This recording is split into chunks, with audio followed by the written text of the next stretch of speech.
This is Neutral Ice. All right, things you won't miss from the Buffalo Sabres. I will not miss losing by 4 goals or more, nor will I miss losing by more points than the Bills lose on an average basis. I will not miss being outshot by 30 shots and having a Corsi of a negative number lower than children are expected to count to by second grade. I will not miss Joe DiBiase comparing Cody Hodgson to Wayne Gretzky, or Andre Loktianov to Alexander Mogilny.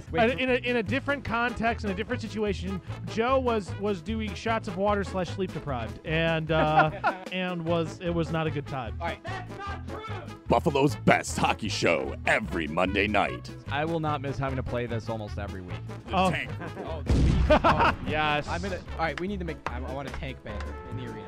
I will not miss the T word. The Tank Rest. Report. Tank. I am with Joe on this. Can we get a 30th place banner raised at the first game of it where it's like next to the President's Trophy? We need to put it next to the President's Trophy banner. It just says President's Trophy. What was it, 0607? And then all of a sudden right next to it, you just raise it up. It's just like 2015, 30th place. You did it, Buffalo. This has been a great social experiment. Any sociologists out there, if you didn't jump on this, this is a gold mine to listen to. We got recordings here at 91.3 FM WBNY of literally us losing our mind. I was doing jumping jacks and almost crying in tears, or crying in joy the other day. Now, here are your hosts, Nick Lippa and Jack Sullivan. To be a fan of the team and to The see Tank Report. this constant warfare. Brayton, I'm going to shove that tank report up your tank report. The Tank Report. Guys, this is a great time to get happy. We don't need to be yelling and angry. I think it's just... It started with a Leafs comment. Let's all remember.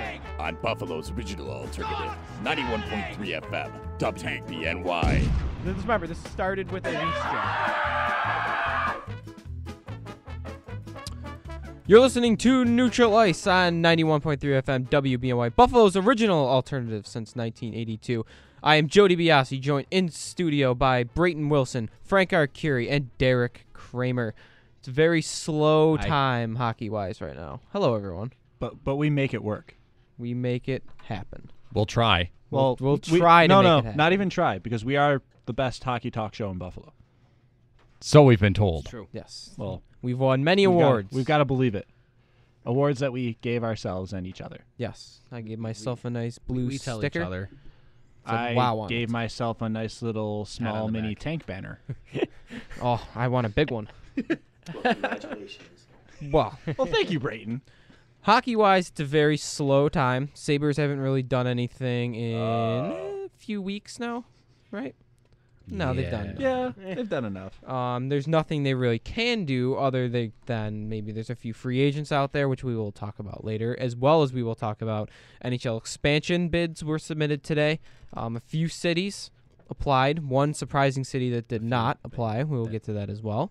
And we will also tackle what the Sabres should do in a potential expansion draft, who they should protect and who they should be okay with moving on from. But first, we'll go into NHL free agency. Johnny Oduya, the biggest name to sign over the past week.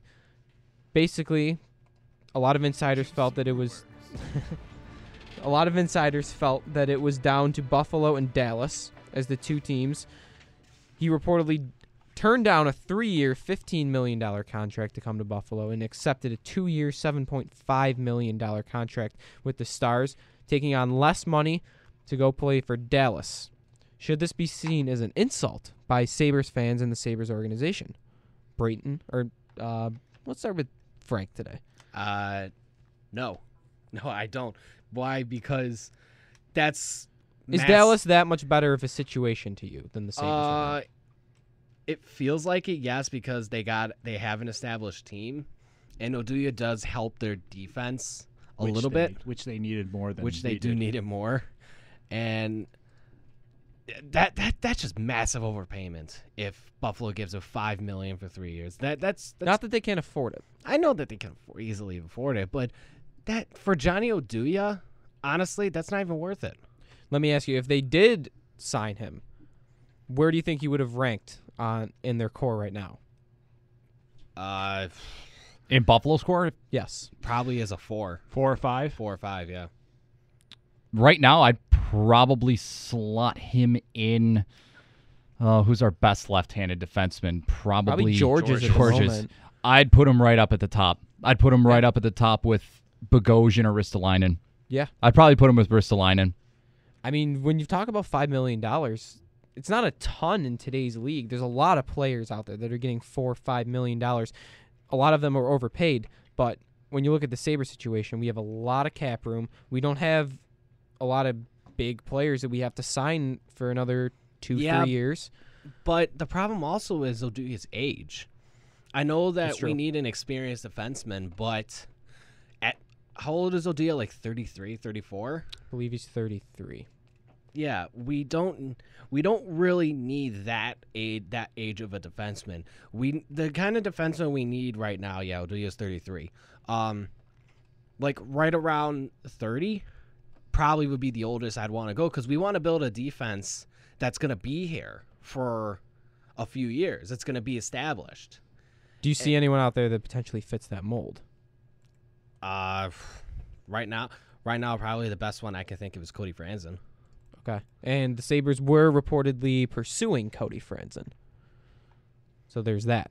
Yeah. Cody Franzen is a right-hand defenseman, though. That's the other problem, though, because we did see Bilesma said, though, that he is not against playing a defensive core where maybe you have 4 right-hand defensemen and 2 lefties playing. He's also been known to do that. Mm-hmm. Derek, do you kind of share Frank's sentiments on this issue with Oduya? $5 million. Who's out there? I don't feel like it's an overly massive thing that you needed Johnny Oduya. It was a lot of hype. He did play well in the Stanley Cup final, but he's not necessarily what I'd like to call someone worthy of that kind of money. So if he scoffs down an offer from Buffalo paying him that much money, you know what? I'm okay with that. I think we're better off. Brayton. I'd rather see McCabe and Pissick.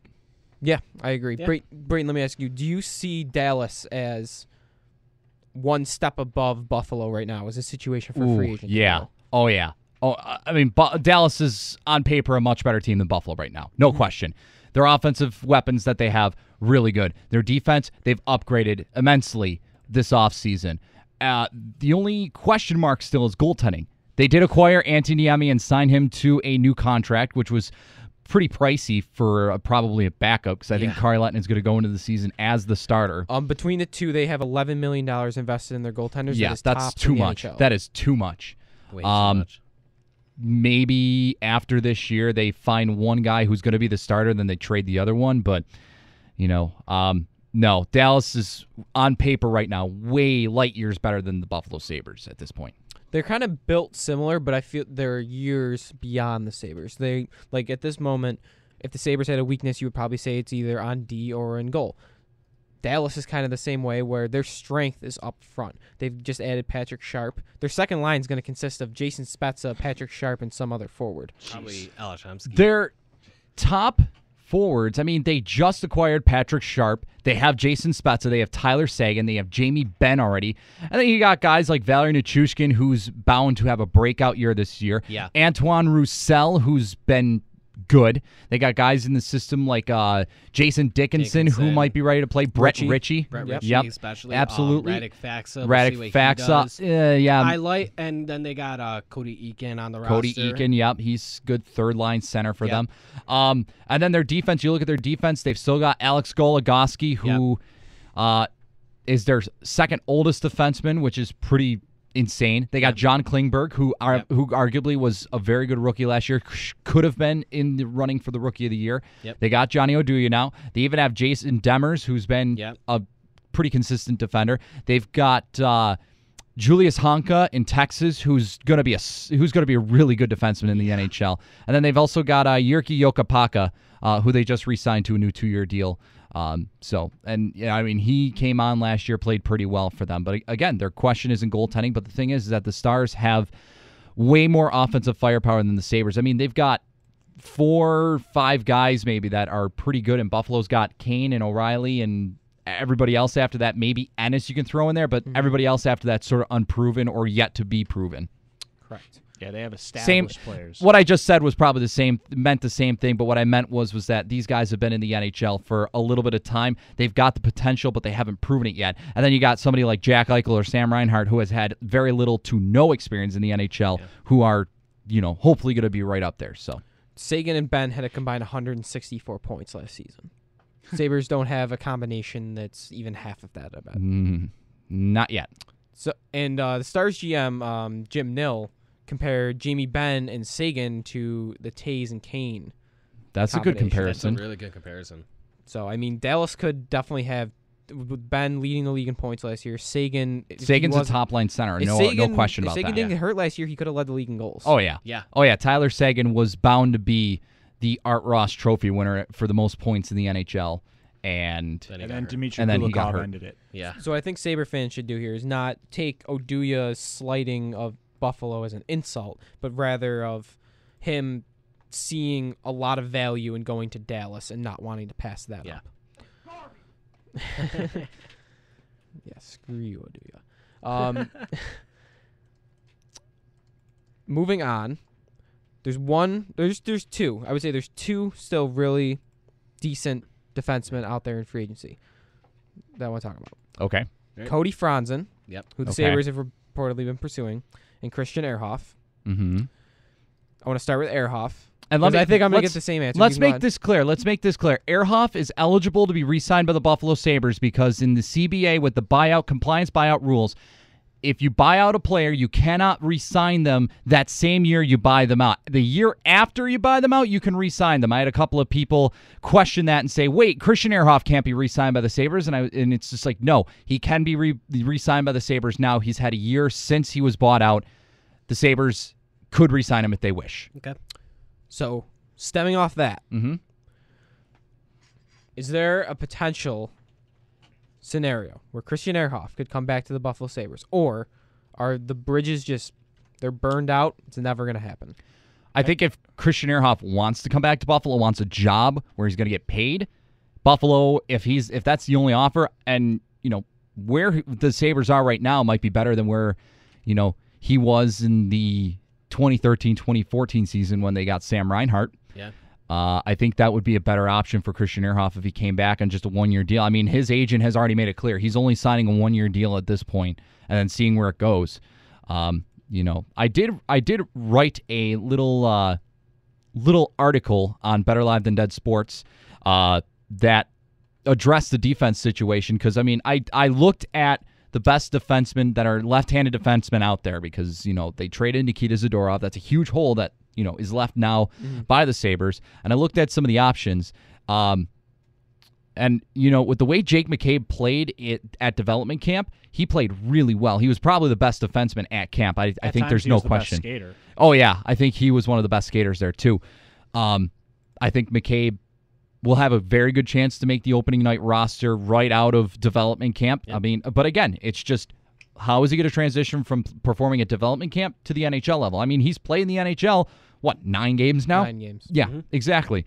So he's going to get that opportunity. You got Carlo Koliakovo, who you signed to a one-year deal.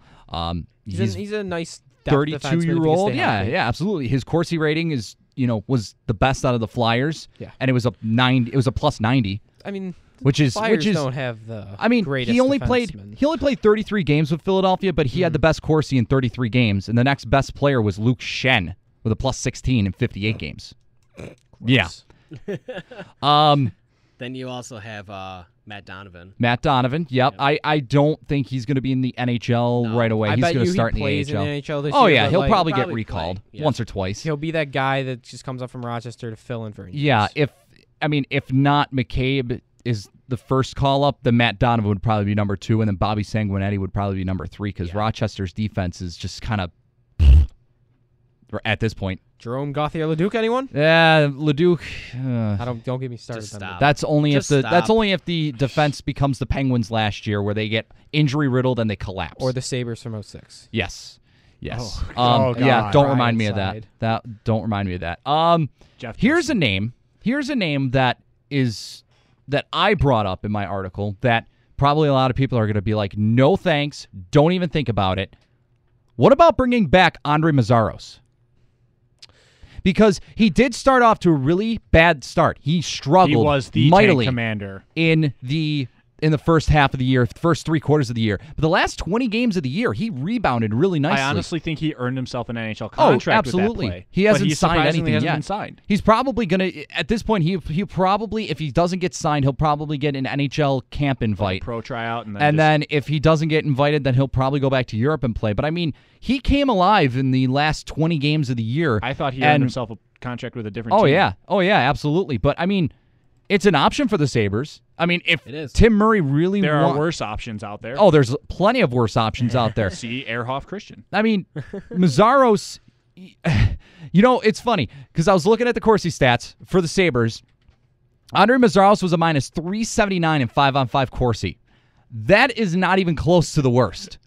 He was, let's see, did I have it written down here? No, but he was, but I mean, he obviously wasn't the worst. I think he was like the third or fourth best Corsi for defense of the Sabres. Yeah, Rasmus Ristolainen was like a minus 600 Corsi. Yeah. In 5-on-5. Well, that's which also is because he was playing top line minutes as a 20-year-old basically. And then I looked at the trade market. There's a couple of guys on the trade market that I would absolutely love to add if I'm Tim Murray. Number 1, Jakob Kindl from the Detroit Red Wings. That's not bad. No, not bad at all. 6'3", That's actually good. 6'3", 216 pounds. He's 28 years old. Probably so wouldn't cost you a ton. No, not at all. He's probably not the flashiest of defensemen, but he gets the job done every night when he's on the ice. He was a plus 129 this year in 5-on-5 for Corsi. In 35 games, too. He only played 35 games due to injury, but, if he can stay healthy, he'd be a good addition. And then the other guy that is an Ottawa guy, Buffalo might have some sort of trade and might be able to pull it off because Tim Murray and Brian Murray, you know the whole deal. Erik Karlsson. No. No. Continue. No. Patrick Wierkosh. Okay. Oh, I did read this. You know what? Played for Canada on the World You Championship. know Yes. what? I really like that. Mhm. That one shocks Patrick me. Wierkosh is probably going to cost you more than Jakob Kindl. Yeah. Because he's only 24 years old. He's 6'5", 206 pounds. Let's see. He was a plus 137 this year, Corsi, 5-on-5. He's got 1 year remaining on his deal, $2.7 million cap hit. He's going to be a restricted free agent, whereas Jakob Kindl has a $2.4 million contract. He has 2 years left, so he'll be a unrestricted free agent in 2 years. Wierkosh is the most interesting to me. I believe he's the best of the 3. Kindl, I bet, comes at a cheaper price. So if you want to go the trade route, I might be more up for Kindl just because I'm not in the mood to really give up a lot more young assets to acquire a veteran, even though Wierkosh is only 24 years old. So, I mean, you're still getting a guy for the future. When free agency first started, Mazzaros re-signing here would have been gross to me, just disgusting. Oh, yeah. But, because just watching, I just want to rid myself from that last season. Well, it would have been. But I agree with you. It's 7 goals last year. I don't think he was anywhere near the worst defenseman on this team. Mm-mm. So No. he's a cheap. That distinction belongs to Mike Weber. My thing is, would he would have to take a pay cut. Oh, yeah. There's no chance I'm giving him $4 He's not million making a year. $4.125 million like he did last year. He's only. I mean, he'd only probably make 1, maybe 2 at best. Yeah. The same thought was, I don't want any part of Andre Mazzaros anymore or Andre Benoit. Those guys can Tyson just get Strachan, the heck yeah, out. or Tyson the AHL. Strachan, get out. But since the market for left-handed defensemen has dropped dramatically, and now that Oduya is completely off the board, there's not really any great options for left-handed defensemen. And I was looking at the list, and I'm thinking, God, this is horrible. The best guy is Christian Ehrhoff. And then after that, Mazzaros was the next best guy in my books. Lubner, Vishnowsky is out there Oh, still. no. Eric Brewer. Yeah. Those are the names Again, you get into. yeah, you get to those guys that are 37, 38, 39, 35. Let's just generalize it. 35 years and older. At least Mazzaros is 29. Mazzaros is 29. He's still probably got a good. I mean, I'm not going to sign him to like a 3-year deal. I'm only signing him to a 1-year deal, maybe a 2-way deal at best. Which he would take, I think. Which I think he would take absolutely. But But then again, the Sabres haven't re-signed him at this point. I don't know if they're going to. I don't think they will. But it was just a name that I decided to throw out there just because it was just probably a better option because of his age, and he's already been a part of this system. So, and another thing he is, because on this Sabres defensive core right now, what they don't really have is a lot of offensive defensemen. No. Ristolainen, you might say, is their best. I mean, just because of his shot. Bogosian is okay. Bogosian is pretty good, but like they don't have that. See, what I think this team is missing going forward is like that power play quarterback from the back end. That was Christian defense. Ehrhoff 2 years ago.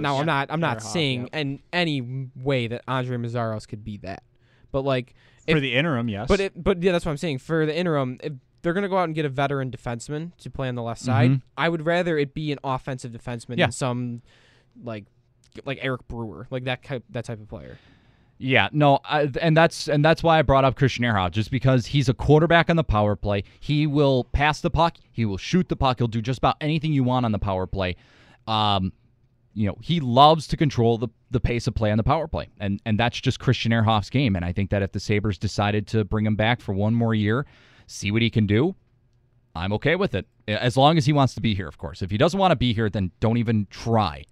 Which he might have already, maybe they already offered him a contract and Christian's just like, no, I'm not coming back. And then Tim Murray's just like, okay, good luck. Yeah, I could totally see that happening. I mean, in honesty, though, I don't really think Ehrhoff would want to come back here. Yeah, I think he kind of burned his bridges around here. Yeah, I mean, he signed a 10-year contract. He made a commitment to be here long term. And Tim Murray was like, no. Threw him, and it's not like he was a bad player either. I mean, he had his struggles in his final season here, but I mean, look at the team around him. Like, who's not going to have struggles? Yeah. But Murray also wanted to get rid of bad Darcy contracts. Also, from the reports, from what I heard, Ehrhoff was not necessarily taking the horrible season very well. No, he wasn't. And they just wanted to eschew the negative energy that was going around. Yeah, I also remember, too, I think there was a report saying that he was possibly going to get traded. Yeah, he wanted out. Yeah. Murray would have traded him if it wasn't for the recapture penalty. Yeah. I remember, like, right at the deadline, too, I think, or maybe it was like a couple days before the deadline, Murray had asked Ehrhoff to submit him a list of 8 teams to be traded to. But it just never happened. Yeah, because of the recapture.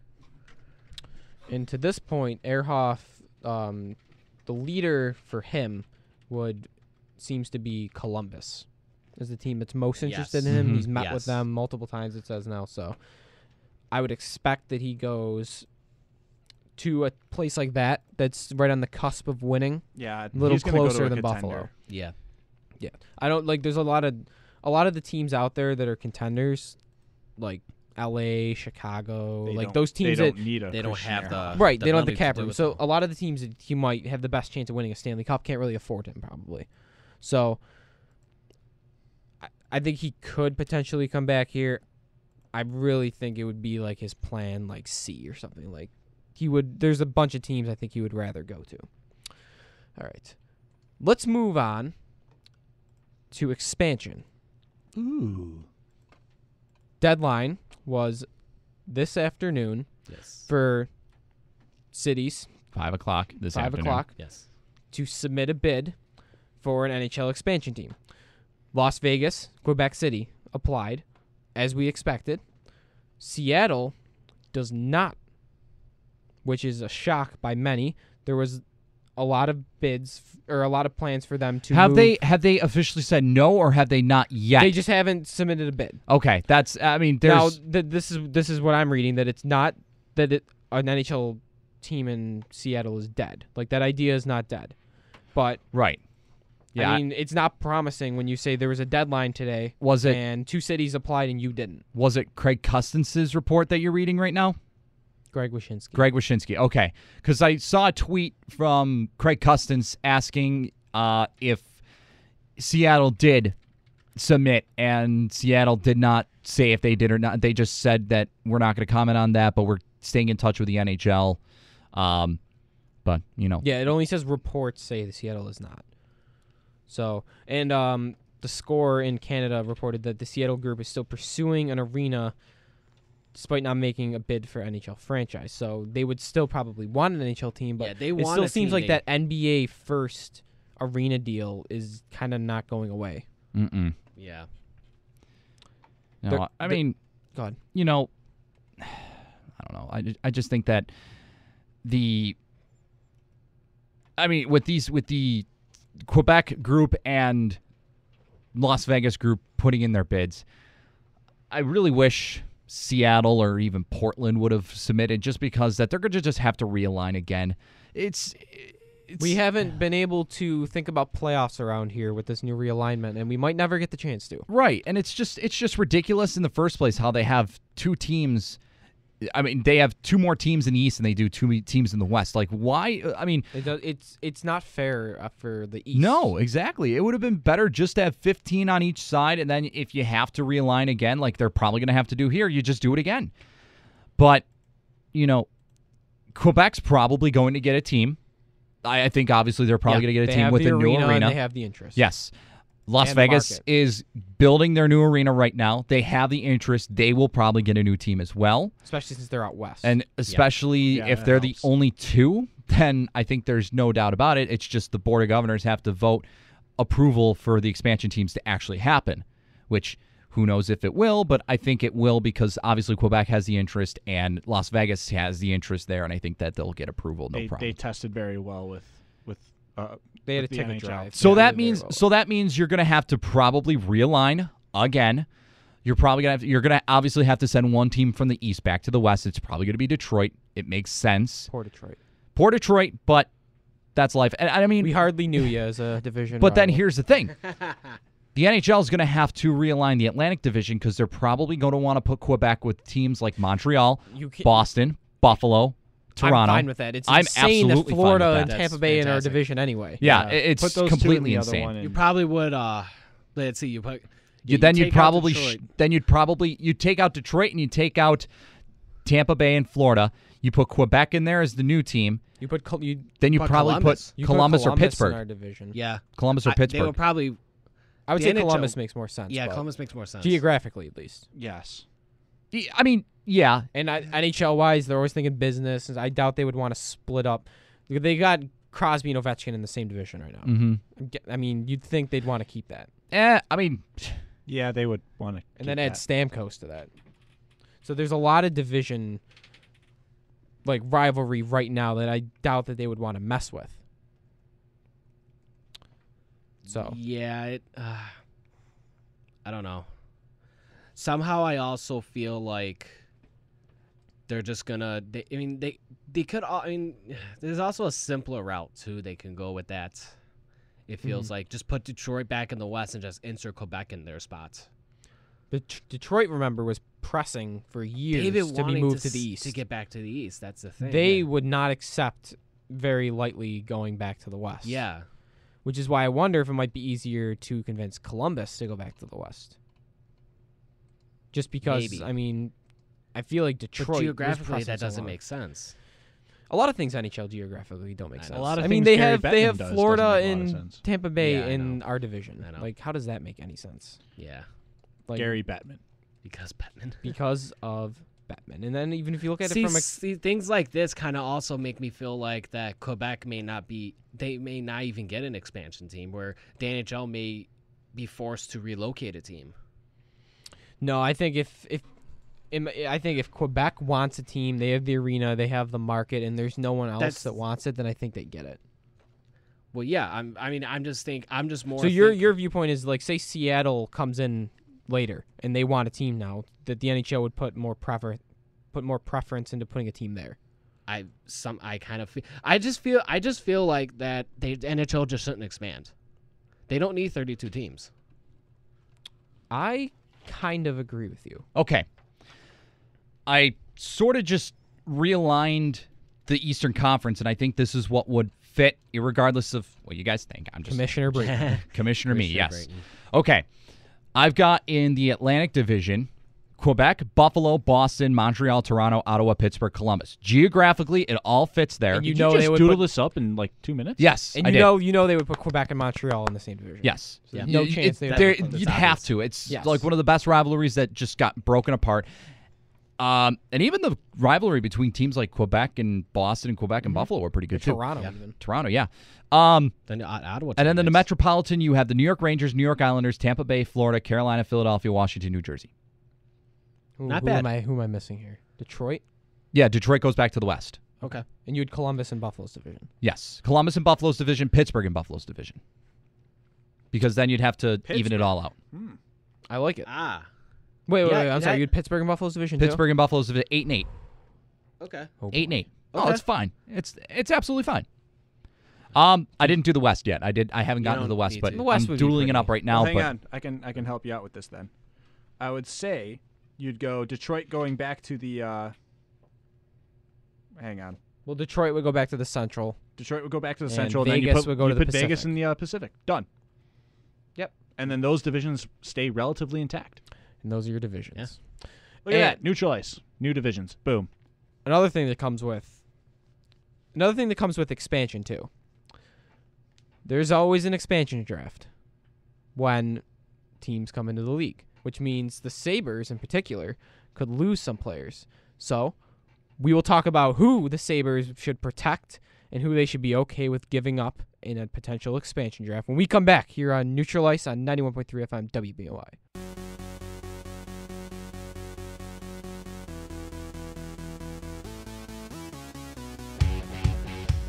You're listening to Neutral Ice on 91.3 FM WBNY, Buffalo's original alternative since 1982. Joe DiBiase, Brayton Wilson, Frank Arcuri, Derek Kramer, all in studio. Right in the middle of summer here. No better time to talk about hockey than right now. Of Monday course. nights. So, before we went to the break, talked about expansion. And with expansion comes an expansion draft. Those players got to come from somewhere. So, that means almost for sure the Sabres would have to give up somebody. No! God, please, no! Perfect. So, Frank, I believe you did some research on the last expansion draft and how Yes. that was formatted. Would you like to That enlighten was- some of the fans? All out right, there? so the last expansion draft was in the year 2000 when the NHL expanded from 28 to 30 teams, adding the Columbus Blue Jackets and the Minnesota Wild into the league. At the time, this is what the rules were. 26 of the 28 teams existing in the league at the time of the expansion draft were allowed to protect either one goaltender, 5 defensemen, and 9 forwards, or 2 goaltenders, 3 defensemen, and 7 forwards. The only 2 teams that got exceptions to that was Atlanta and Nashville because they had just been added to the league in the last 2 years. Which would not happen this time. Because Which no would one's not gonna happen do it. this time. So basically, if you want to keep 2 Yeah, we can leave goaltenders, that you have to part out. sacrifice a forward and You a have to defenseman. sacrifice 2 forwards and 2 forwards defensemen. and 2 defensemen To keep one one goalie. goalie. Which, One more in the goalie. Sabres scenario, we can almost say 100% sure That would not happen. That would not happen They unless would take like the one Linus goalie Ullmark route. becomes like Yeah. an all-star and Lehner Well, also here's the becomes because that. here's the thing about that though. For teams protecting only one goaltender, there was no experience requirement for those left unprotected. For teams protecting 2 goaltenders, each goaltender left unprotected must have appeared in either 10 NHL games in the 99-2000 season or 25 games in the 98-99 and 99-2000 season combined. So they could take a prospect, is what you're saying. And goaltending, a goalie, right? That seems to be like for teams protecting only one goaltender, there's no experience requirement for those left unprotected. Okay, so So basically, there's a downfall to this. they could take Linus Ullmark if they wanted to. Yeah, They could take Jason Kasdorf if they wanted to. Yeah, They could take Cal Peterson. Yep. Okay, Yeah. so those guys are available. But then- now, yeah. remember, Does that there's apply only to going to all be four players, though? goalies. This is goaltenders. Just the goaltenders? This is goaltenders. Okay, I But- just wanted to make sure because if they could pick a prospect out of our pool, Yeah. that would not be great. But remember, there's going to be 4 goalies taken from the entire league. I doubt that one of our prospects get taken because these goalies are probably going to be Starters that they're starters. going They're going to for. be looking for NHL goalies to Yeah. add. Yeah. So it's Exactly. and really the Sabres have 1 at the moment. Yeah. So a goaltender had to be in the net for at least 31 minutes in each game to be counted. In each game for the game to be counted against these totals. So that's the 10 NHL games in the previous season or 25 in the previous 2 combined. Okay. At least one defenseman left unprotected by each team had to appear in at least 40 games in the 99-2000 season or 70 games in the 98-99 and 99-2000 season combined. At least 2 forwards left unprotected by each team had to meet the same requirements. Oh, so they have to put people in there that have played in the NHL. Okay. That are in the unprotected spots. Okay. Right. Yeah. This also goes for goal. It also does go for goaltending as well. You know, you got to have someone who's been established. Yeah, who has played in the league. Well, say we're all the Sabres GM. I'm guessing no one here is keeping 2 goalies, right? No. Yeah, No. I'm not projecting that. Okay. So for our sake, we're going to be giving 1 goalie. Yeah. 6 defensemen. 5 defensemen, 5 and 9 defensemen, forwards. and 9 forwards. Okay. I thought it was 4 defensemen, 9 forwards. It's 5 No, defensemen it's 5. now. 5. Yeah. Brayton's got to pick another one. Well, that's not I need that one bad. more. That's not that bad. It's a good thing that you're keeping someone else. Okay, so let's start. Let's talk about who to keep and who to make available. You know what? Can I start? Because I did. Go ahead, I Derek. projected mine over the break. Go ahead.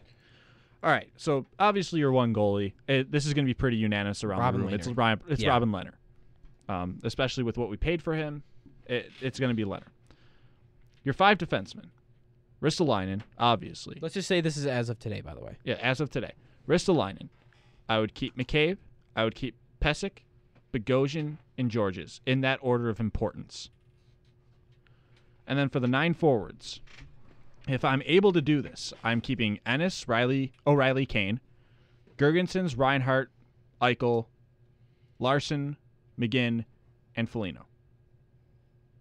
What I'd be getting rid of when it comes to projected roster starting for this upcoming season, the players I'd be losing at forward would be Gianta, Legwan, Molson, McCormick, Delorier, blah, blah, blah, blah, blah, blah, blah. Interesting that you took McGinn over Molson. I would take McGinn over Molson because of his versatility and Molson's age. Okay, Matt McGinn. Molson's not that old, Matt though. Molson's 31. McGinn's Yeah. 26. So you That do makes get a some sense, 5. though. You get a 5-year. 5-year Yeah. slide, and I honestly think McGinn is a player that can play line 2 minutes for you if it's a push in a pinch.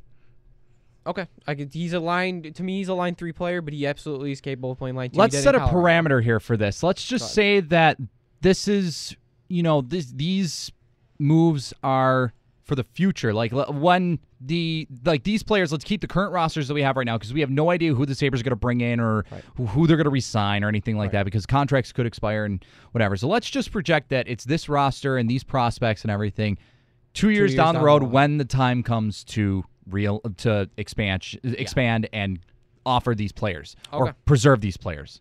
Okay. So, Derek, does that change anything for you real quick? In 2 years, I honestly, and this may be me taking crazy pills, but I project Hudson Fasching being a Buffalo Sabre. I think he leaves after his junior year and plays next season in on 2 the years, NHL Sabres I could team. see him on the team. I just don't think he'll be an important player yet. I think he'll have played the threshold, and he may be up for protection. I'm going to agree with Derek there. Okay. I think He'd be Fasching up for protection. does leave. He'll I play don't- 1 yeah. year in the AHL, so I don't know if he'll be eligible, but I have him on my list. Yeah. Okay. If that Here's- happens, I would change mine from McGinn to Fasching. Here's who I have. Lehner's my goaltender. Yep. My defensemen, Ristolainen, Pesic, McCabe, Bogosian, and Anthony Florentino. Florentino's a senior at Providence this year. He'll be eligible for the AHL/NHL, whatever, after this upcoming year. Yeah. Because he's going back to Providence. He's going to be a senior at Providence. We know that. I find it interesting that you project him to be on the team by then. I think he's again, gonna- I'm just looking ahead to maybe projecting Try to if make a it player. fun. Yeah, Okay. exactly. I If like a this. player makes the NHL, because who knows? We don't know what's going to happen. Brady Austin could become Shea Weber for all we know. No, Okay.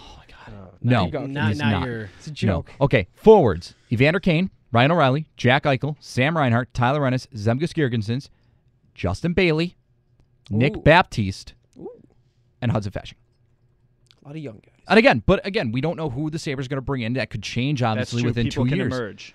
Yeah, So who, the big who knows? William Carrier could be the next top scorer in the NHL, and we'd all say, okay, we can't let Carrier go. The big difference between the way you two just built your list is I feel like Derek went more with a more veteran presence, whereas Brayton wants the future. You can find your veterans elsewhere. I feel like it's not just a veteran presence. It's players that are young, like Eichel, Reinhart, Girgensons, the no-brainers.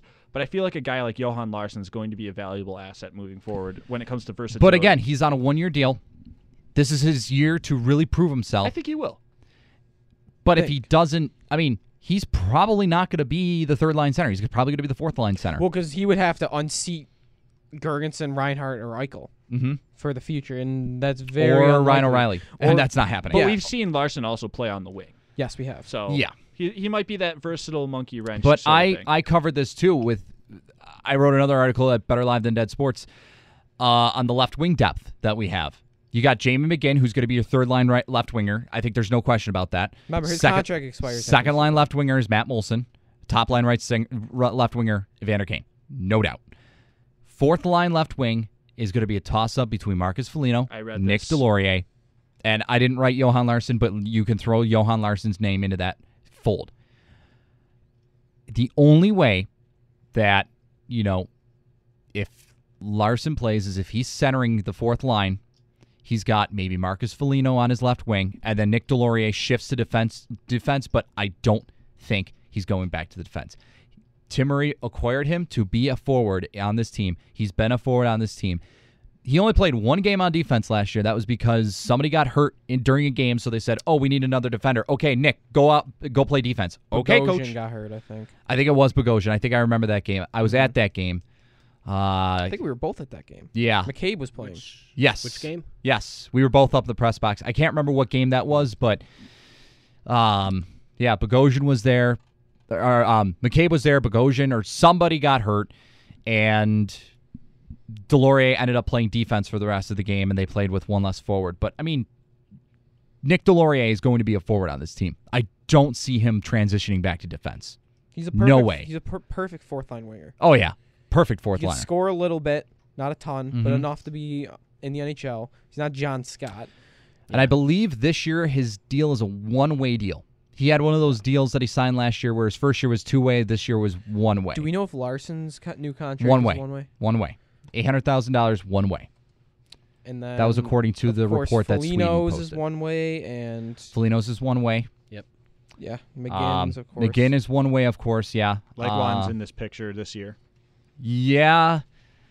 We're not protecting Legwand. No, I'm talking about the fact that Well, right now he'll we're probably talking play about one fighting for year at fourth the lines. salary that he's at, and then he'll probably go off and into the sunset and either retire or try and find another team that can try to make a playoff run. Calling all tank teams.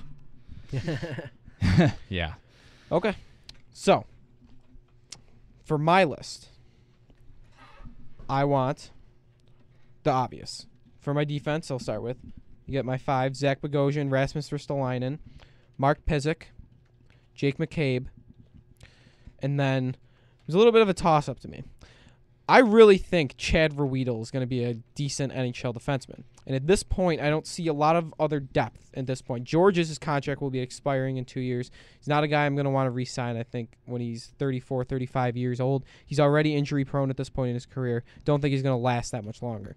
Verwiedel is a guy, I think, 25 years old, had a really good year in Rochester last year, was arguably their top defenseman, a lot of offensive ability, which I think the Sabres need on their defense right now, so I would protect him, assuming he projects the way I think he might and he'll become an NHL regular. When you look at forwards, you got 9 of them. You got the obvious Eichel, O'Reilly, Reinhardt, Gergensen, Evander Kane. I'm definitely keeping Tyler Ennis. There's no argument in my mind at all that I'm keeping Tyler Ennis. I am keeping Matt Molson because I feel like the way he plays, he's not a blazing speed guy. He's not a super physical guy either. I feel like he's a guy that his career can be prolonged by the way he plays. I feel like he can play close to 40 years old. So Molson is a guy I would still keep. That gives me 2 spots left. I'm going the Brayton route. I want 2 guys that on my list today that have not made their debuts for the Sabres yet. I want Hudson Fasching. Oh, I've missed that, Scott Sterling. I want Hudson Fasching because, like Derek, I believe he'll be an NHL regular by then. And then for my other spot, I'm going way out in left field. This seems common for you. Is it? Feels like it. I feel like Václav Karabachek is going to become an NHL regular within 3 years. Braden's about to say something. I could see Karabachek I think he making an NHL run. I think he has more upside than Bailey Baptiste. Oh. Please elaborate. I will. I saw the face. When you look at Karabachek, a lot of this is I've only seen him play in developmental camp, so I'm going a lot off this. Stick handling, I think Karabachek has over both of them. He can stick handle in a phone booth if he wants to. Bailey, I think, is a little soft, honestly. In juniors, whenever I watched him, I always expected more on the physical end. I feel like he got pushed around a little too much for my liking. But I will say Bailey, I do think will be a really good NHL player because what he does give you is a lot more offensive ability than people think. A lot of people That's kind of what Bailey is, though. Right, but I feel like for him, a lot of people are going to want him to be a two-way guy who's going to play very physical. And I feel Who thinks that Bailey's going to be a two-way guy? A lot of people I talk to. Really? Bailey's a goal scorer. That's what he does. He puts but the this, puck in I the think net. Karabachek is better than him at it. I don't know. Well, I like Bailey more because of his size. But that's what I'm saying. I don't think he uses his size to his advantage. In 59 games played last year, Karabachek had 17 goals in the regular season, and in 12 games in the playoffs, he had 4. Justin Bailey. And who did Karabachek play for? Karabachek played for Gatineau in the Q, and then got traded at the trade deadline to Baie-Comeau. Okay. Justin Bailey, in 57 games with Kitchener and Sault Ste. Marie, had 34 goals. And then in the playoffs, 7 goals in 14 games. But remember, Bailey was drafted a year earlier. True. Yeah. Well, then let's compare his performance to the similar, the season before that. In 54 games, he had 24 goals. So you could see Karabachek maybe having a very good improvement in his final season in the Q, which is, you would hope that it's the case. But by then, probably Bailey's ahead of the Karabachek curve. is going to play on the Czech junior team. That would be my guess when it comes to the World Junior Championships that are being played in Finland this year. Yeah. I think Karabachek is going to have a very nice turnaround year in the Q with Baie-Comeau, the Drakkar, as they like to call him. I think it's a great name. The Q has some really good names, but the Western Hockey League still beats everybody with names for hockey teams. But, Karabachek this year, I don't think he was on a more important role than, let's say, Justin Bailey was, especially with like a Kitchener. Or he was even with Sault Ste. Marie. When he was traded to Sault Ste. Marie, he was playing second line, third line minutes, but they were key minutes. And he was playing, I think, second unit on the power play. When he was healthy, of course, because he did get injured late in the season, came back for the playoffs, and I don't know if he got hurt again. I don't think he got hurt again. He might have. When I watch Karabachek, I just feel like he's a lot stronger on his skates than Bailey is. I feel like I'm always wanting more when I'm watching Justin Bailey. At the Prospects game, though, Justin Bailey was throwing his body around. I think the thing that makes Justin Bailey so good is his intensity. He gets so fired up. And I mean, I get what you're saying. I've seen him play a couple of games this year and even last year where he was soft on his skates. He was getting knocked down very easily.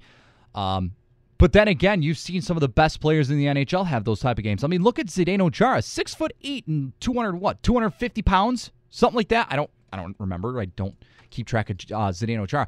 But we've seen games where he'll go up against Patrick Kaleta, and Kaleta will just check him into the boards and knock him down to the ice. We've seen that. We've seen Tyler Rennis do that to bigger guys than they are.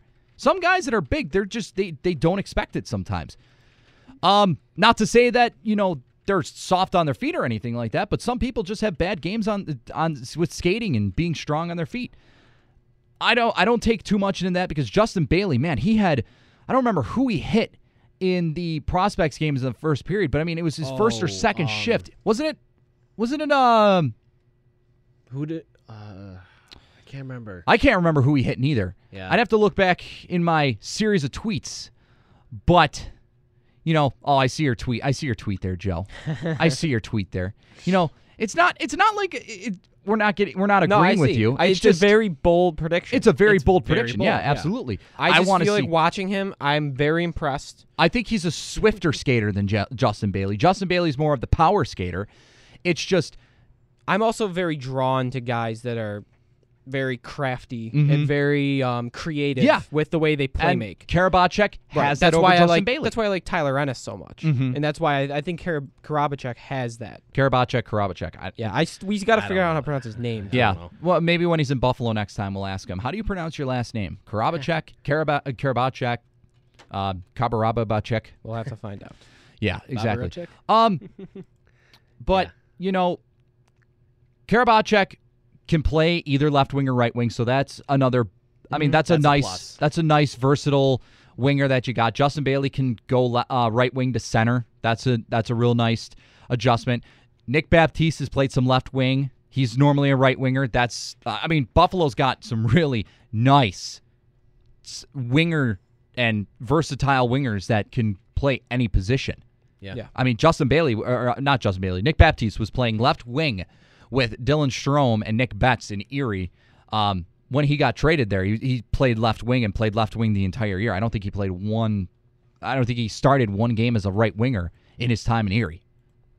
Because, I think he got there, and I think they told him, you're going to be playing left wing because we need left wing help. Can you do that? And Nick Baptiste is just like, yeah, I'll do anything. And he played really well at left wing, especially with a guy like Dylan Strome. Dylan Strome and Nick Baptiste had really good chemistry. Yeah, they did. If Nick Baptiste can do that for the Sabres and transition to left wing, your left wing depth goes from to better with Nick Baptiste. And Nick Baptiste is a very good goal scoring forward. I would put Baptiste over Bailey, in my opinion, at this point, on who I think will succeed. But I think they're very close. They're very close, yeah, absolutely. Nick Baptiste is more of a goal scorer than Justin Bailey. Justin Bailey's more of a physical forward than Nick Baptiste. I like Justin Bailey's shot more than Nick Baptiste. But again, Nick Baptiste is just a goal scorer. He can, some games you've seen it, Joe. I have. He's on the power play. He's in that Stamkos Ovechkin sweet spot right alongside the far side blue line from wherever, wherever we are sitting in the press box or wherever we are. He's over in that spot where Ovechkin and Stamkos love to shoot the puck. Mm-hmm. Yep. And he can... He'll take it from anywhere, especially in that spot, and he's so accurate from there. Any way, anyhow. I saw shots where, especially in the playoffs, where a puck was kind of in on him, and he just kind of turned on it and got it up, and he put it top shelf.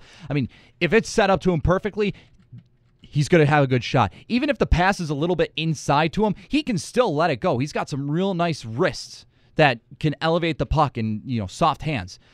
That's what makes Nick Baptiste so dangerous. But again, as you said, they're both very close players. They've got advantages all three over of those one. guys are pretty close, and to me, they're of the second round picks that we drafted. I always felt like Comfier and Lemieux were kind of put up in that almost down first tier.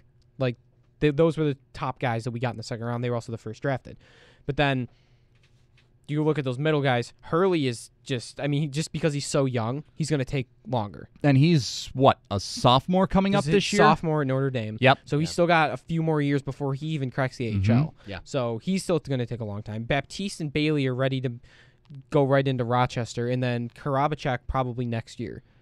Yeah. And then you've got Cornell,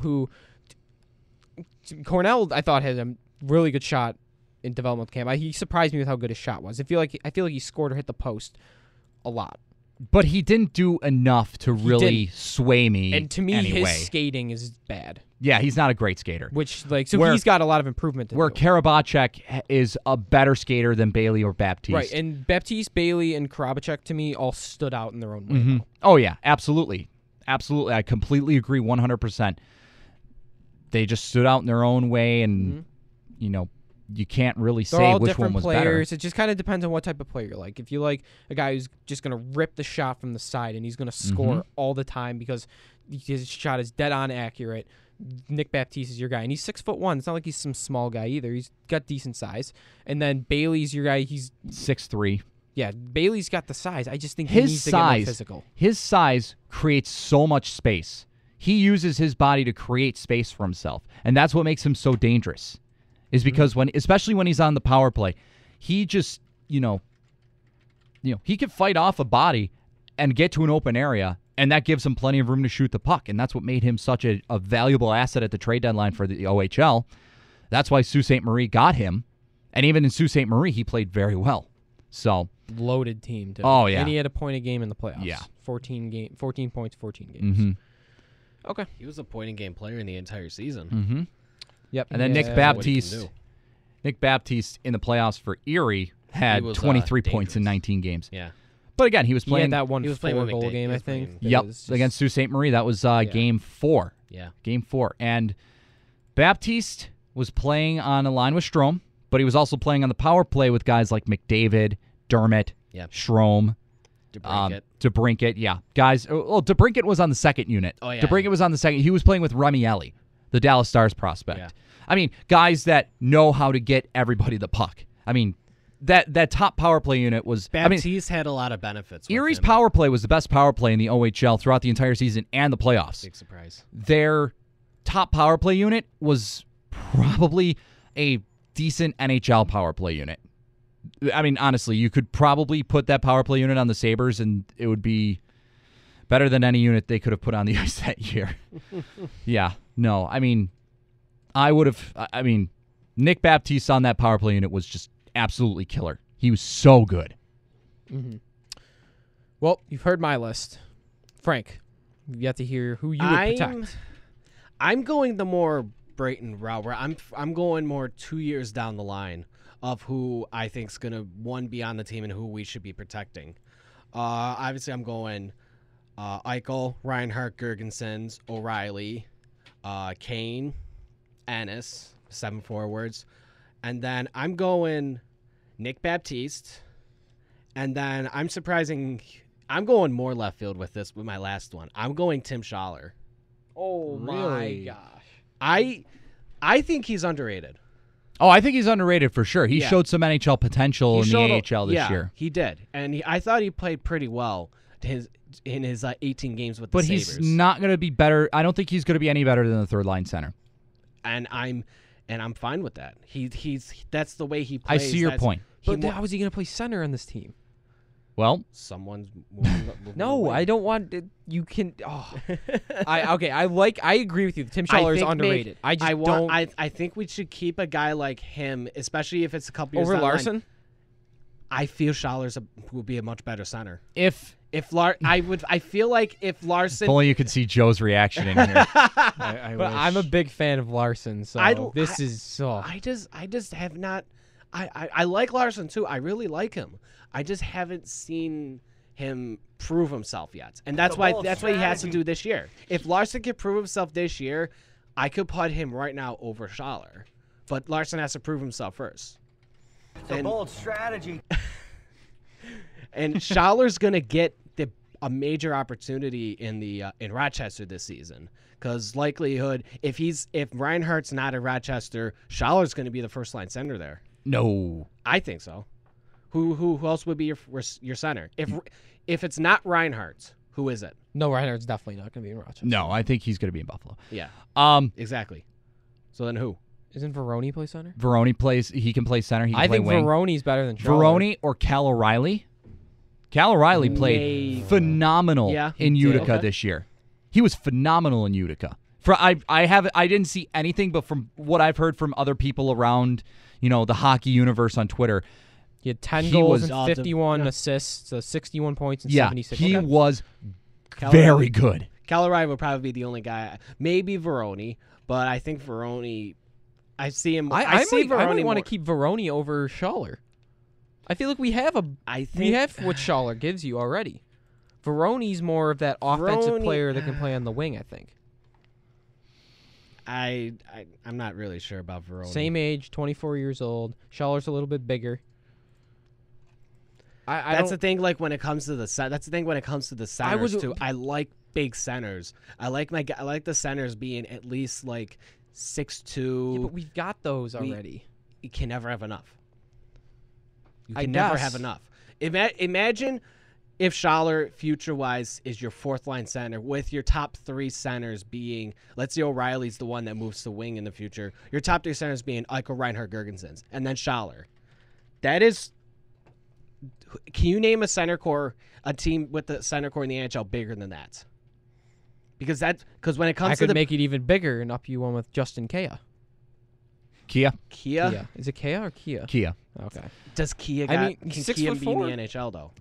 I don't think so, but No. I mean, if you Exactly. want size, like Exactly, but I that's think you the- can but find want, bigger. But there's the thing: you want size, and then someone to, and then an NHLer. I would put Kia there too, but I just feel like he's don't gonna see try him to make as- the league as a goon at this point. Kia, Justin Kia, besides the fight that he had in Against, development Josh He played camp, okay. And Josh, the other I fight want he had in the everybody other just to dev shut camp. up about Josh Chapman. Everybody was Yeah, like, I know. "Oh yeah, we should sign Josh Brayton, Chapman." No, Brayton. why would we? Say Chappie. I don't know if I That's told it. you this, That's the but only reason. I ran into the Pagulas. We're talking to a bunch of fans outside the Tim Hortons at Harbor Center, Mm-hmm. and I was probably in a God. group of like 5 fans that were just kind of having like kind of a conversation with them, and he asked us all, "Oh, who do you think's been playing really well camp?" And I'm like, "Oh, Reinhardt's been really good." And a couple other people brought up Eichel and like the normal guys, and Pagula responded with, "Oh yeah, this Chapman guy though has been really good, hasn't he?" Bruh. Now I know, don't get too hurt. Don't get too hurt over it because I mean Pagula doesn't make the roster decisions, so That's a load of crap. it's not. Well, I mean, he's Joe's right. Because He might get the an fact, AHL contract. No, he's not going to be with Buffalo. The fact that people were like, "We want Chapman in the shootout," not only They were that, just but having fun to with it. boo Eichel after that his was shootout dumb. attempt. Whoever booed Eichel should just leave Buffalo, get the hell out of town, and don't come because they back. wanted him to score. Bust. They were like, didn't- oh, he didn't score, but Connor McDavid scored 5 goals and Eichel scored 0. He's a bust. Yeah, but Connor McDavid did that in 3-on-3. 3-on-3, 4-on-4. against And no Edmonton. contact. Jack I Eichel. know. I mean, Jack And Eichel no was contact. phenomenal Yeah, in the and no 3-on-3 in the 3-on-3 was phenomenal. tournament. He broke the net. Yeah, He broke that. yeah. McDavid can't do that. Well, he I just, just- didn't. I just McDavid can't do believe it. that people thought Josh Chapman had a good development camp. It was Joshua. not. No, it was not a good development He camp. didn't. big. He just, I mean, he just got popularity He's for being just- No, physical he in the was game. just you know what he was. He's He just was big. just fiery, and he would always like he That's was what Buffalo cross-checking people- guys the entire tournament. Like I saw there was one That's time a- where he that's- cross-checked he cross-checked Baptiste really hard in the back of the shoulders, and I'm like, why are they letting him do this? Like he's not with the team. He's gonna like hurt. Worst someone. part was Josh Chapman scored the goal to eliminate Eichel's team in the semifinals of the 3-on-3 tournament, and then they went on to win That was the yeah, entire that's- 3-on-3 tournament. he's a And everybody was still saying, "Oh, the Josh Chapman guy, we should sign him to a Because contract." Brayden, he's Ready? got that championship experience. He's got that Buffalo appeal. Yeah. Yeah. Oh yeah, Josh Chapman. Yeah. Josh From Sarnia. Chapman is from Sarnia. no, he went to Uh-huh. Sarnia. He's Yeah, from Stouffville. yeah, he's going to. Okay, he's going to I- college. I'll He's ta- leaving to go to college. He played his 4 years in the OHL. He scored no goals this year. Had 8 assists, and in the playoffs did nothing. Well, I mean, Nothing. I can back that too because I went to Game 5 between Sarnia and Erie. Chapman was one of the worst players on that team. Yes. Thank you, Frank. Yeah, and honestly, like I remember watching the first day of Dev Camp, and I leaned over to Frank. I said, "I do not like this Chapman guy. No. The way he was skating." So again, people remember Brayton. Some fans are delusional. Oh no, but I mean, Josh Chapman had a good hit in development camp, and then Justin Kia came to his defense, and they both threw really good punches. People in Buffalo need to get that mentality out of their head, where it's like, oh well, I like the guy who's willing I to like drop the the gritty gloves. guy. Stop We having the already have- mentality we already have of chaos. the I love the Rob Ray type of people. I love the Andrew Peters. Granted, Andrew Peters, very very nice guy, but still, Yeah, the fact very is nice is guy. that Buffalo does That's not true. need the goon type players anymore. No. This Yeah, is a and look at the totally different type of broadcasts. hockey team. Look at the Yeah. Sabres broadcasts. Sabres broadcasters that talk about Buffalo hockey in this area. Well, yeah, Andrew but all- Peters, there's a- Rob Ray, Brad May. A lot of broadcasters in this league are Brad May's not former- with Buffalo anymore. He went to Oh. Fox Sports Arizona. Still, either way, he was here last year, and again, it's more or less the fact that we have these enforcer types on our broadcasts. Yeah, but a lot And of I'm not hockey and I'm not calling broadcasters them are I'm not calling them out or enforcer anything like that. Yeah. I'm just saying the It's the fans culture need here. to stop embracing the punch the him. culture of let's get the goon type players. Like, I love John Scott. It's like John Scott was an elephant on skates. How can you love him out there? He has no value to this team whatsoever. He was an entertainment value. for a team that's trying to lose. That's because that Are the you team mad, that we bro? had, the team that we had on That's the ice because was Brayton. terrible. Brayton. The only way you could entertain people was to put goons out there who just picked fights with guys like Sean Thornton, beat the crap out of them, and then they don't fight the rest of the year. I would laugh because it was funny. That It he was on funny the to ice. see But him like, beat the crap out of Sean Thornton. But when you're the thing is- tanking, mad, when you're bro. tanking, Brayton is that's what very you mad, want, bro. You don't like. You're but not. now gonna you have a win. good team, and you No, don't need these stupid goons anymore. It's the You don't blue-collar need Buffalo them. So, life. quick funny fact about Josh Chapman: he has had 2 career goals in the OHL. That is true. Gross. Okay. Okay. We have Brayton, the guys Brayton, that can simmer fight. down. I we completely gotta agree breathe. with everything you're saying. Buffalo still has that mindset, the concept of old school hockey. That's what's gonna. Blue collar. But like, guy. we have Delorier and Felino that can drop the Exactly. gloves if we need to. I have had this conversation And with Gergensen. I have had this conversation with. I would not want especially with a Gergensen's lot. fighting anymore. Yeah, but No, do you remember I what he never want him did fighting. to Palat last year? It was I don't Paquette. care. Cedric Paquette, I mean, Paquette. I don't like, care. I mean, I'm saying if he I has don't to, care. he can That's escape too more. risky for me. For a guy like Gergensen, if Gergensen's is gonna fight, He'll do it You've every now got and then. skilled players Yeah. that are willing to drop the gloves and fight. I'm completely okay with that, just as long, of course, if they don't get hurt. Yeah. And it's in the playoffs. And it's in the Oh, God. No one's fighting in the playoffs. Just Let's stop. be real. very rarely. But there's people like fight in the there's like playoffs. scrums in the You had playoffs. that huge Scrums brawl is between different. Vancouver and Calgary in the playoffs. That was Yeah. just about it. I don't know if there were any other fights in the playoffs besides that. Yeah, because that coaches line don't want brawl. their You have a players lot- out for you have- 5 minutes. See, to me, when I think about toughness, I'm talking about guys that are going to the front of the net in the playoffs that are throwing big hits all the time. Because remember, in the playoffs, it ramps up and everyone's got to be throwing hits. You know who's the perfect example of a guy that's super skilled but is willing to drop the gloves for his teammates if at possible at all? Ryan Getzlaf. Ryan Getzlaf. Another guy, Jamie Benn. Joe Thornton. Joe Thornton. Yeah. There's guys out there that are super Jonathan skilled Taves. but are not afraid to fight. Jonathan Taves He's not hasn't afraid to fought in fight. a while. He's not afraid to fight. to. But I think Joel Quenneville's like, don't you dare fight unless, Patrick Kane gets like cheap shotted in the head and nobody else gets in there to defend him. Like, And you're the Yeah. closest guy. yeah, and you're Or the hit closest by guy. that goon from Florida, Petrovic. That happened. Petrovic, yeah. Yeah. No, Okay. Kulikov is more of a goon than he is, but Yeah. and even then, Kulikov's Tyler not Seguin even knows a that. goon. Well, Brayton doesn't like the goons. The The goon goon a- the style. goon age I of- love the the movie Goon. I love the movie Goon. Goon I love 2 Goon being made. is When yeah, Goon they're 2 comes making a out, Goon 2. We're going to see it. Goon is a great hockey movie, Yes. but there's rarely That any age is teams over. out there. That age is That over. age is completely No, the only over. teams that signed them are like Arizona. Arizona, who who just signed John Scott Scott. because Yeah. they're what are they doing? They're tanking, I think. Yeah. Yeah. Yeah. They're Yeah. tanking. Edmonton. 1 year, 2 Does years. Edmonton still have Luke Gazdick? The Tank Report. Oh God. Yeah, they still have Luke Gazdick. Okay, there you go. The guy who gets destroyed by people in hits. Yeah, Derek and I were watching NHL Hits video, and we just see Gazdick He was on there twice getting Brian laid McGrattan out. signed a deal with the Anaheim Ducks, but they're not Really? taking. The Ducks But they're seem not like taking- they're always got that guy on their team. They had Peros forever. Yeah. And Yeah. they signed. They had someone in between there. Jackman. Jackman, yeah. I think They it was still Tim have Jackman. They still have Tim Okay. Jackman. McGrattan may just be like a guy who's going to go in play in the But NHL. Tim Jackman, I don't really remember him playing much in the playoffs, and there's Yeah, a reason exactly. why. Because he has no sentimental value out on the ice, Exactly. especially in the playoffs. Yeah. Well, even like remember when Andrew Peters was here in 07, like he played probably like 40 games that year, but he didn't play any playoff games. No, absolutely not. Mm-hmm. Because there's a reason he did not fit. He didn't fit the Yeah. playoff mold. Yeah. When you're in the Where you playoffs, actually have to play hockey. when you're in the playoffs, you do not play your goons. You do not play the guys that just go out there for 3 minutes on the ice and have them fight and then jump off the ice and sit back on the bench.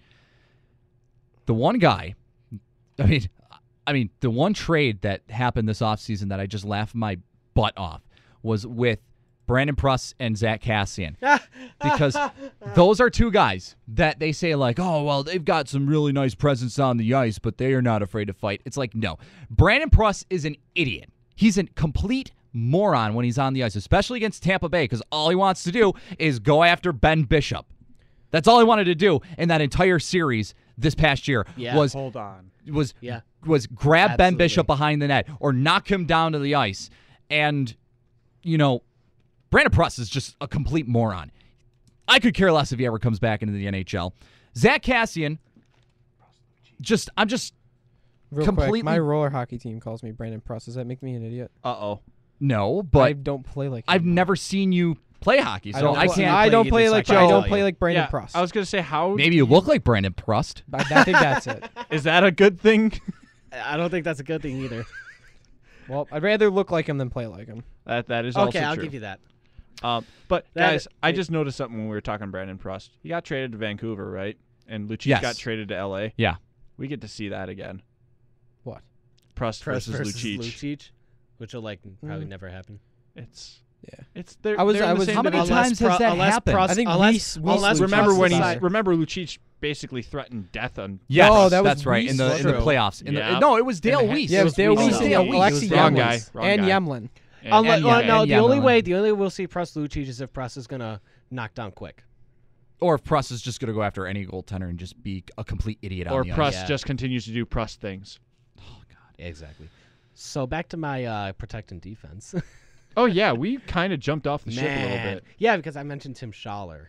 Oh yeah. I'm gonna go back Yuck. to that real quick too. I just like my side of core big guys who could win face-offs. That's what we're gonna have, and I think Tim Schaller is a guy who could be like that. Okay, but going to my defenseman, Jake McCabe, obviously. Tim Schaller again. Yes, Tim Schaller for 5 more times. Okay, Go ahead. Ristolainen, Yep. Bogosian, Yep. Pesek. Well done. Yes, And Scott Sterling. Yes, Mark Pesek, and then Darren Poopa. that'd be my goalie. It's a toss up now for the 5th guy. Harry Snaps. Are you going to right field for this one? I'm torn between guys like Florentino. I do really like Florentino too. Bryson Martin, and even if he's still here, which he might be, Josh George's, but I feel more going with the younger guys because 2 years from now George's is going to be 32, and his contract will be up. Speaking of a veteran presence. Okay. And then obviously the goalie is going to be Leonard. Yeah. Bob. Just What? Bob? Bob? Bob? Nobody remembers that. Oh. It was when Sergei Bobrovsky was playing for the Flyers. Gotcha. And he was sitting in with Santa Claus, and every question that Santa asked Bobrovsky, all he responded was Bob. Bob. That's kind of weird and creepy. What's your name? Bob. What position do you play? Bob. What's your favorite flavor of ice cream? Bob. What do you do for a living? Bob. Oh God. I always wanted a rush. What's your favorite animal? Klepto, the cat. Well done. We need Don't a worry though. Bobrovsky's on the case. Bob J. Andre reference. Yes. We need a Russian goalie. Bob. We have one. We have Makarov. one. Makarov. Hopefully He's not an NHL goalie. He's not good. But He played one game in the NHL. I want but Brizgalov. Can we hope for it? Brizgalov's Listen, going to he's retire. retired. No, he officially has retired. Oh, he has officially Aw, now. It's official sad now. day. Why you have to be mad? I- Why you have to be It's a mad? sad day. Because I don't get any more so you humongous have to big. be Makarov is actually Thank you, an Brady. NHL goalie. He's played in the NHL. Thank you very much. One game. One game. One game and we doesn't- lost does it that hurt game to hope thanks that he to Brock does? Nelson. Brock Nelson for the heart. Brock Nelson for the heart. Brock Nelson for the Lady Bing. But is it wrong to at least hope that we get a Russian goalie that projects, like say Makarov does actually become an NHL goalie? Well, Is it no, wrong Tim, to hope? I think Tim Murray is sent a message that he does not want Russians. He's traded them all away. Oh boy, here we go. Gosh. Bobrovsky. All right. So humongous big. There's Brizgalov. All right, so no one's protecting Makarov. That's okay. I'm pretty fine sure with that's that. okay. I'm pretty sure We Nick have Lippa Swedish. would. No, Studio B. Studio B, Nick If Lippa. I had- Be Nick Studio- Lippa. No, if Good I would Lord. rather protect the Swedish goalies. Goalies? Goalies. So Allmark, Johansson? So One if of them. One of them. we did I not 2 years protect down him. the line. Kasdorf looked the best to me at development camp. We'll see what happens this year. Obviously. I think at this point you'd protect Laner because he's Yeah. your future But for if 4 you, years. All right, how about this? If you had to protect one other, who would it be? if I had to go with the 2-3-7 format, Say you had to. say if I had to, I would go Kasdorf based on how well he looked. With the way the Sabres are set right now, it almost would be better if they had a 2-3-7 set. Or 2-4-7, Okay. however that works. Let's do the 2-4-7. 2-3-7 just for S and Gs. So you got to take off 2 from each position and add 2 a from each goalie. position. Okay, so my goalies, I would. No I more really Tim wish, Schaller for you, Frank. I really wish Linus Fine. Ullmark was healthy enough to play at development camp this year. 'Cause Yes. I would have Yeah. loved to have seen Ullmark. Surgery on both hips. Yeah. Ugh. Yeah, unfortunately. That that's just will unfortunate. sideline him at least, I think, till January, Probably. February even. But he'll probably start out in the ECHL, or if goalies are hurt in the AHL, they'll bring him into the Rochester and see how he does. So at this point, I'd probably keep Lehner and Kasdorf, just because I did not see Lehner or Ullmark play enough. So Lehner and Kasdorf. For defense, there's what, 3 of them? 3, You have 4, to take 2 3? off. Yeah. You get 2 3. off. Okay. I would take Ristolainen. Okay. Never mind. Ristolainen. I'd go Ristolainen and Pezic McCabe. I I agree And, with that. and thinking, Bogosian. yeah. You get 4. Is it 4 or Oh, no, 3? I'm sorry. No, No, you, it's 3. It's 3. Okay. Yeah, okay. Ristolainen, Pezic, McCabe. Yes, I do that. And then for forwards, Kane, O'Reilly, Eichel, Reinhart, Ennis, Gergensons, and then I'd go Fashing. one of the young guys. I One don't of the know. young Tim guys, yeah. Schaller, I guess. No, I'm kidding. I would keep. The only thing I would disagree with on yours is I would keep Bogosian over McCabe. But then you have 3 right-handed defensemen. I'm okay with that. Are you? Okay. No. I think. Well, Pizik's shown he's capable of playing the left side. I mean, he could. Did it in He could. Rochester last Yeah. year. Could. And Bilesman said he'll do it. Yeah. So If I had to pick one of the other forwards that I had on my list here with Bailey, Baptiste, and Fashing, I'd probably pick. God, I would probably pick Hudson Fashing because he's that front of the net presence. That's his bread and butter right there. He loves the front of the net. He catches he's it tough on on the rebounds. puck, great on the boards. I mean, players can't knock him away from the front of the net. Exactly. He's just so big, so strong. And if he's got that puck on the boards, you're not getting it away from him. No, exactly. He was very good at development camp, and I was very A pleased bull with the in a progression china shop. of Hudson Fashing. the only goalie that I would consider taking over Kasdorf at this point would be Johansson. Yes. Just because he was a 3rd-round pick, and I think he did look pretty good at development camp. Not as good as Kasdorf, but he's a Yeah. lot. He's a lot younger. Yeah. Remember too, because Mhm. Kasdorf is 24. Cal Peterson too. Peterson would That's have, another name, but yeah. then again, But he's- he'd have to be on the he's NHL only, He's roster. only going to be a sophomore. He might go the next 3 years and play out, and then we won't have to worry about him for expansion because Yeah, he we won't be wouldn't have eligible. Yeah. Kasdorf's 23. Kasdorf is 23. Yep, he's going to be a senior at RPI. So, Drafted and in Ullmark Peterson right now is is, 21. Yeah, and Yep. Peterson's 20. Yeah. So again, it has to be projecting players after 2 years, and Yeah. that's And with and from what I've heard with the education that Cal Peterson is in at Notre Dame and his degree, he's probably going to stay out 4 years. Yeah. so. He's a smart kid. He's He is. such a smart He kid. is very smart. Yeah, and it's funny because when I first heard it, it wasn't Peterson. It was Hudson Fashing. When I first heard Hudson Fashing talking on the radio, with his voice, I was like, that sounds like Hudson Fashing. It doesn't sound like Hudson Fashing. Hudson Fashing is like 6'4" and 6'3", 6'4", and he's like 215 pounds. That doesn't sound like a 6'4", 215 guy. But as long as he What can do we play, know? as long as he can play good hockey, I don't care how he sounds on the radio or in real life. It doesn't matter to me. Yeah. I was going to say, is there really that much of a difference from radio and real life? Yeah, Guess so. guess so. Well, we're going to begin to wrap up here on Neutral Ice. Been going in for a nice hour and a half here in a cool summer day talking hockey. But it's not cool in the studios. It's hot. blazing hot. It is Humid in hot here. the You would studio. not be able to have ice in here. I'm Milk. sweating. Milk was certainly not the Eichel best would choice. drown. Milk was not the best choice. Could Eichel skate on water?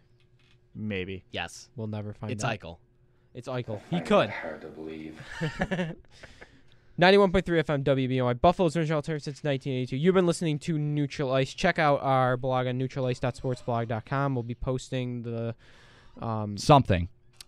I Maybe have, some projections on the protections. Lineups, yeah. Or the protections. Yep. Yeah. And then we'll also have the audio from today's show on YouTube. That'll be posted at the WBNY link. You can follow me at DiBiase WBNY. You can follow Brayton Wilson at BJ Wilson WGR.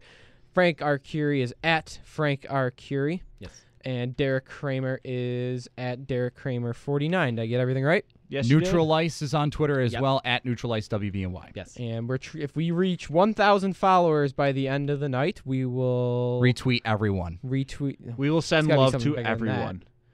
You will get a nice message from one of the 4 members here at Neutral Ice. Oh, yeah. Right. if you get all right, how about this? If we get 1,000 followers by the end of the night, Where the are we at? 1,000th follower check. gets a signed Joe DiBiase Cam Atkinson jersey. We'll give you goal line technology. We're Yes. we're at what, 56? Yeah, pretty much. If we get to 1,000 followers, I'll give someone my PS3. Quick, we have 2.5 hours. Give us 1,000 followers. And then I will also follow that up by giving that same person my Xbox 360. Retweet for retweet, follow for follow. You want to know the best part Gotta about this? I don't do those actually have a trends. PS3. You know, You'll what's buy- you actually have to funny buy about one. that? Yeah, you have to buy a PS3 and then give it to someone. You know what? I'll deal with that. Well, you've been listening to Neutral Ice. We'll be back next Monday at 8 o'clock for Joe DiBiase, Brayton Wilson, Frank R. Curie, and Derek Kramer. Thanks for listening on 91.3 FM WBNY.